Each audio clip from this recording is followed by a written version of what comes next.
Hola mis amigos, yo soy H2 Baricho, and we're back with another episode of If My Heart Had Wings. Where we last left off, I believe we were in school, met our dude friend, and he got pissed at us, and I think that's all I remember.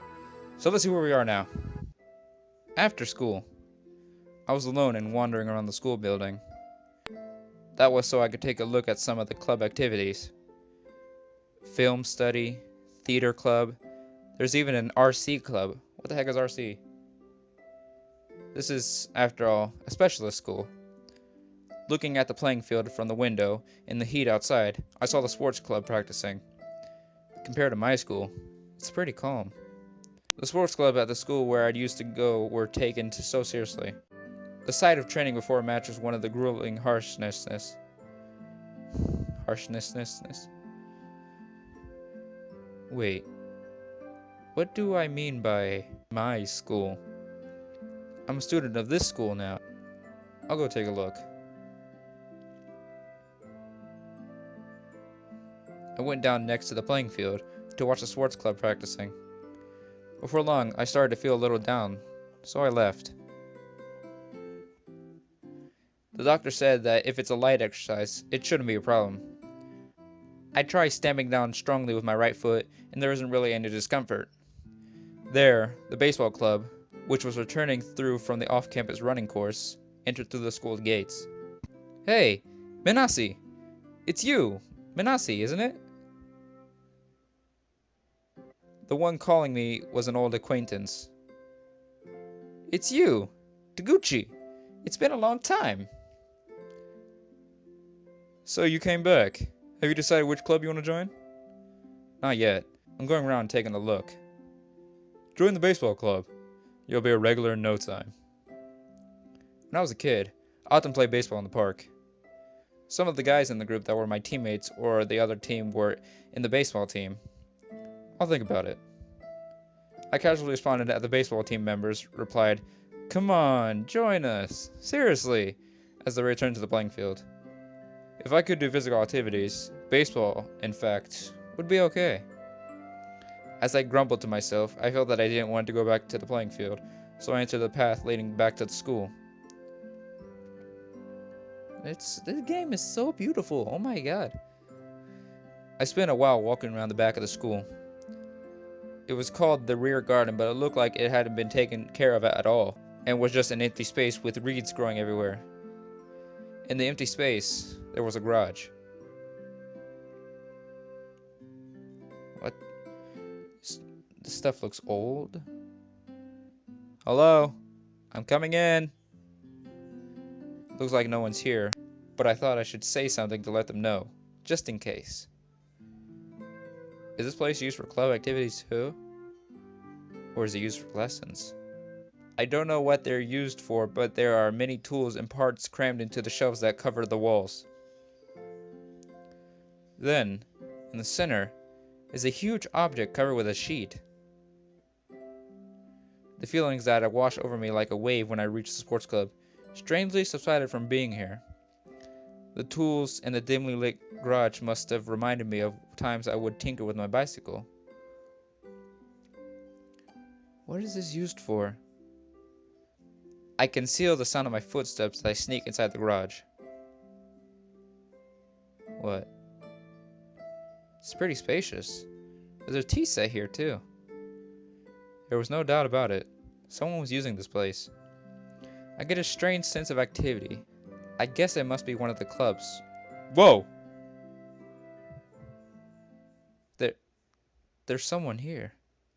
Someone pretty. I was so surprised. It felt like my heart was going to jump out. The person over there seemed not to have noticed me at all. I'm not sure if you could call it a drawing board, but she started at the plans that were placed there. She was kind of groaning. Um, so she's sketching a building. We can see that.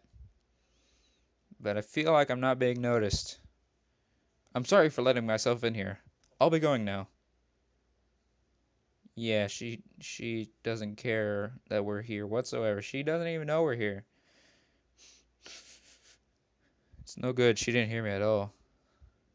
Her eyes were so serious that she stared at the plans, and she looked like she was really concentrating. I don't know what to do, so I just looked at her from the side. Now that I look closely, she's really beautiful.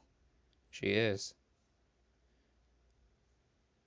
Hey, why am I staring at her? I hurriedly look away. However, it looks like as if she hasn't noticed me, so I take another glimpse. Yeah, I know she hasn't noticed you. Forever alone.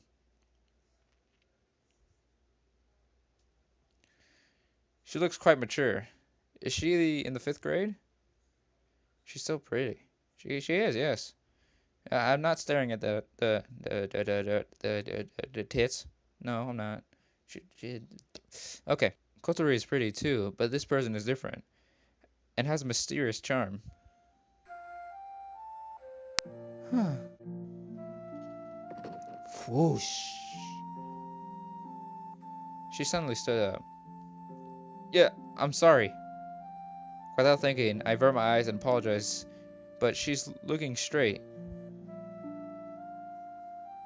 past me and grabs a big, thick book from the shelf. Yes, that's it. God dang, I'm so bad with these voices. You know what confuses me? They can put sound effects in this, which is good, and music in this, which is also good, but they can't add the voice acting. I don't know why. They did it for a PC version, but they can't do it for the mobile version. It makes me a little sad. And also upset because I had to make voices for people, which I'm terrible at making voices. But anyway, she flicked through the pages and looked like she had found something before going straight back to her seat. Aha! Good spirits, she began swiftly drawing the plans. The pen made a nice swoosh as it ran across the paper. The feeling of maturity that she had until just now suddenly changed. When she smiles, all of a sudden, she looks more like a kid. Now that you mention it, yeah, she does. As her eyes looked straight at the plans, they looked as though they had a crystal clear purity to them.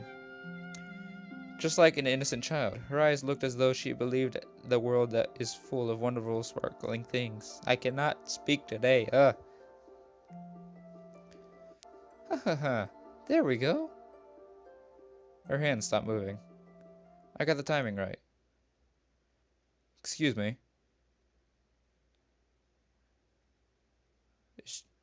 She really not notice me?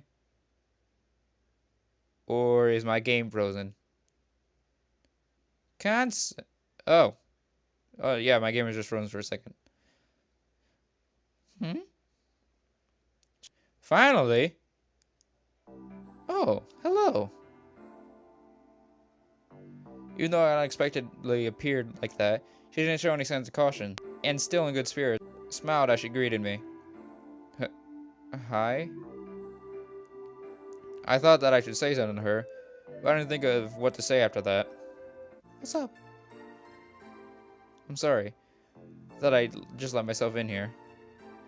I had a transfer here today, but I was taking a look at the club activities and got lost and came in here. I got a little carried away and said more than I needed to, but she didn't seem interested at all. She looked at me to say yes, and I don't mind if you let yourself in here. It seemed kind of like a blunt way to say it, but she wasn't angry or anything. She has a strange way of speaking. Well, I'm sorry. I'd better go. As I said that like a total loser, a huge sound echoed through the garage. What's that noise? Oh, I'm hungry. With a lack of energy in her voice, the beautiful girl before me held her stomach and fell onto the drawing board. Wasn't that the sound of your stomach just now? If that was the sound of your stomach echoing through the garage, holy shit, your stomach is loud. And you need some food in your belly. Girl, we're inside the garage, so the sound echoed like crazy and sounded like a growl of a monster. Looks like my body just remembered that my stomach is empty. She seemed to sway as she tried to get up, but she didn't have enough energy, so she just slumped back down her cheek on the drawing board. Would you like to eat this? I took some bread out of my bag. I thought I might get hungry with just a lunchbox, so at lunchtime I bought some melon bread. Wow! Sugoi! I'm sorry. Her eyes shone as she were an explorer who had just discovered treasure in a cave in some explored place. Are you sure? Go ahead. Thank you! She took the melon bread, opened the wrapper immediately, and bit into the contents. She was getting crumbs everywhere, but it really looked like she was enjoying it as she devoured it greedily. It's so tasty! I haven't had any calorie intake for ages. Could that be because she's poor? Ayo, how rude! She just probably can't eat gluten. I don't know what that means, and I don't know what gluten is. Don't worry. The fact that she was so ecstatic over something like melon bread actually made me quite worried. She didn't show any signs that she was thinking of my generosity and just ate up the high-calorie melon bread. Phew, that was delicious. She murmured happily, looking happy as it can be. She looked like she was mulling over the taste of the melon bread in her brain. The sugar is going to my brain. She said as she turned back to the drawing board. Holy shit, that was quick, like nothing happened. Then she started drawing plans again with incredible energy. From the serious look on her face, it seemed that she had already forgotten about me. She's strange. Yes, she is. Not just by a little, but very strange. Okay. Well, I'll be off now. Perhaps she didn't hear me. I put the melon bread wrapper that she had left behind in my pocket and turned to leave. I reluctantly left the special atmosphere of the garage behind me. And that's where I'm at the end of this episode, guys. I am so sorry, but I hope you guys enjoyed. Thank you guys so much for watching, and I'll catch you on the next one. Hasta la vista, baby.